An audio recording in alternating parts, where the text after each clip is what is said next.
Hi everyone, कैसे हैं आप सब लोग।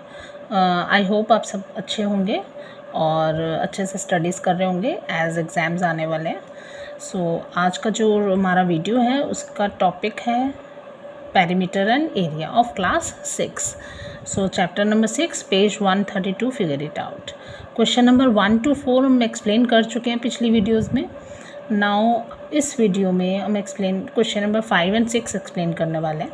और वीडियो स्टार्ट करने से पहले मेरी आपसे रिक्वेस्ट है कि अगर आपको वीडियो अच्छी लगती है तो आप इसको please like, share and subscribe ज़रूर करें। नाउ अब हम वीडियो कंटिन्यू करते हैं। A piece of string is 36 centimetre long. What will be the length of each side if it is used to form a part a square?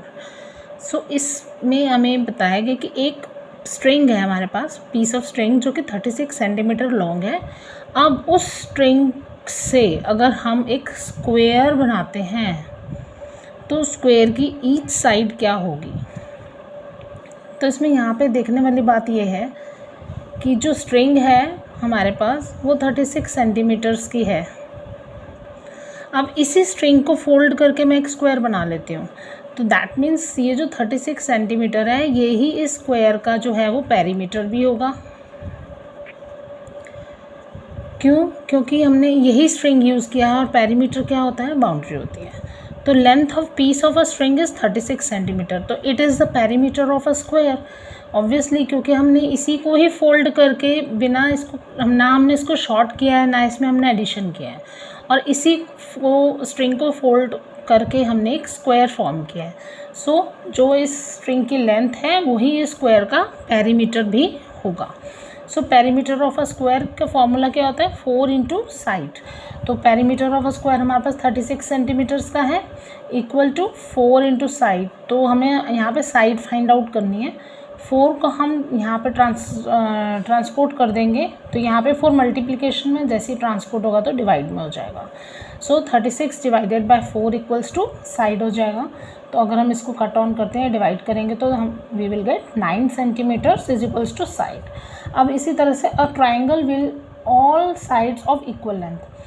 अब हमने इसी string का यूज़ करके एक ट्राइंगल फॉर्म किया है, बट उसकी all sides are equal, that means equilateral triangle हमने एक फॉर्म किया है इसी स्ट्रिंग का यूज़ करके।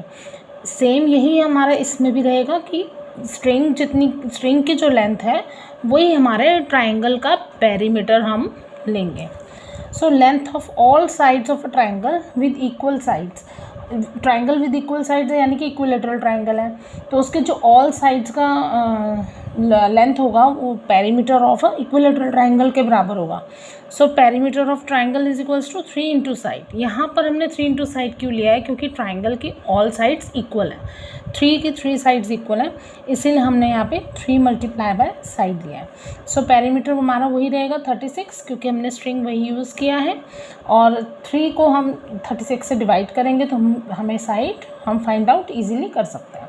36 divided by 3 is equals to 12 centimetre equals to side. तो अगर हम इक्विलेटरल ट्राइंगल लेते हैं तो उसकी साइड 12 सेंटीमीटर की रहेगी। Now next question is a hexagon with sides of equal length. अब हेक्सागन कितनी साइड्स होती हैं, हेक्सागन की 6 साइडेड क्लोज्ड फिगर, एक ऐसी क्लोज्ड फिगर जिसकी 6 साइड्स होती हैं, और इसमें लिखा गया है साइड्स ऑफ इक्वल लेंथ, यानी कि उस हेक्सागन के जो साइड्स हैं उन सबकी लेंथ भी इक्वल है। अब हेक्सागन की साइड्स कितनी होती हैं, 6, तो इसका पेरीमीटर क्या होगा, 6 इंटू साइड्स, क्योंकि सारी साइड्स इक्वल हैं। तो length of all sides of hexagon with all sides are equal is equals to perimeter of regular hexagon. जिस हेक्सागन की सारी साइड्स इक्वल होती हैं वो रेगुलर हेक्सागन कहते हैं उसको, और length of all sides means perimeter. तो length perimeter of regular hexagon is equals to 6 into sides, क्योंकि 6 साइड्स हैं और 6 की 6 इक्वल है। तो पेरीमीटर हमारा वही रहेगा स्ट्रिंग का 36, और 6 इंटू साइड, 6 को हम ट्रांसपोर्ट इधर करेंगे जो कि डिवीजन में हो जाएगा। तो 36 divided by 6 is equals to 6 centimetre equals to side. Now coming to the question number 6। A farmer has a rectangular field having length 230 meters and breadth 160 meters.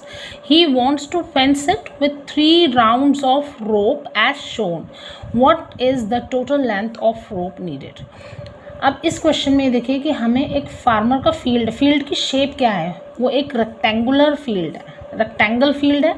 तो इसका मतलब इसमें रेक्टेंगल की ही फॉर्मूलाज को, पेरीमीटर जो है वो रेक्टेंगल का यूज़ करेंगे। इसमें लेंथ भी दी गई है, 230 मीटर्स फील्ड की लेंथ है और इसकी ब्रेड्थ 160 मीटर्स है। अब ही वॉन्ट्स टू फेंसिंग कहाँ पर होती है, बाउंड्री पर होती है। कभी भी फेंसिंग हम सेंटर या इनर सरफेस में नहीं करते हैं। बाउंड्री फेंसिंग किसी भी फील्ड की होती है या किसी भी चीज़ की होती है, तो फेंसिंग हमेशा उसके बॉर्डर पर होती है। सो यहाँ पर फेंस लिखा है, फेंस इसका मतलब हमें यहाँ पर इसका पेरीमीटर निकालना है। He wants to fence it with 3 rounds, पर उसने फेंस का एक राउंड नहीं लेना, 1 2 3 राउंड्स करने हैं उसने टोटल फेंसिंग के। सो पहले हम इसका 1 राउंड का जो लेंथ है वो निकालेंगे, दैट इज़ पेरीमीटर। हमें एक जो पेरीमीटर मिलेगा वो एक राउंड का ही मिलेगा लेंथ रोप का, लेकिन हमें निकालने कितने हैं, 3। तो जो भी हमारा इसका पेरीमीटर आएगा हम उसको मल्टीप्लाई बाय 3 कर देंगे, तो हमारे पास 3 राउंड्स का टोटल लेंथ आ जाएगा। तो पेरीमीटर जो होगा वो उसका एक राउंड का लेंथ होगा और 3 राउंड्स का निकालने के लिए हम उसको मल्टीप्लाई बाय 3 कर देंगे। So here 1 complete round is equals to perimeter of a field. एक कंप्लीट राउंड हमारा पेरीमीटर ऑफ फील्ड के बराबर है। As the fencing is to be done on boundary of the field, so it's equal to the perimeter. क्योंकि हमारे जो fencing है वो बाउंड्री पर होती है, तो ये हमारे पेरीमीटर के बराबर ही होता है। First we calculate the perimeter of the field. हम सबसे पहले वही पेरीमीटर हम कैलकुलेट करेंगे। But we need the length of rope for 3 rounds और 3 times perimeter of a field, क्योंकि हमें वही जो मैंने अभी आपको एक्सप्लेन किया है कि हमने एक पेरीमीटर निकालेंगे तो वो एक ही राउंड होगा, पर हमें 3 राउंड्स का चाहिए तो हम उसको 3 से मल्टीप्लाई कर देंगे पेरीमीटर को। So we multiply the perimeter of the field by 3 to get the length of the rope for 3 rounds to fence the field. अगर हमें 3 राउंड्स के लिए निकालना है हम 3 से उसको मल्टीप्लाई कर देंगे। Now perimeter of the rectangular field is equals to 2 multiply L plus B, यानी कि लेंथ प्लस ब्रेथ। लेंथ हमारे पास 230 है एंड ब्रेथ हमारे पास 160 मीटर्स है फील्ड की। So 2 multiply length 230 plus breadth 160 metres. So इन दोनों को हम पहले ऐड ऑन करते हैं, 230 and 160 is equals to 390।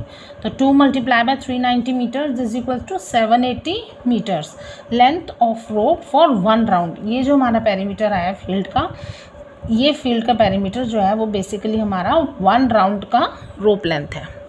So length of the rope needed for 3 rounds. अब हमारे पास 1 राउंड का लेंथ आ चुका है रोप का। अब हम इसको 3 राउंड्स के लिए मल्टीप्लाई बाय 3 कर देंगे, तो 780 metres multiply by 3 2340 2340 metres total rope length we needed for 3 rounds. So that's all for today, और नेक्स्ट वीडियो में जल्दी मिलते हैं। लाइक शेयर एंड सब्सक्राइब ज़रूर कीजिए। Thank you.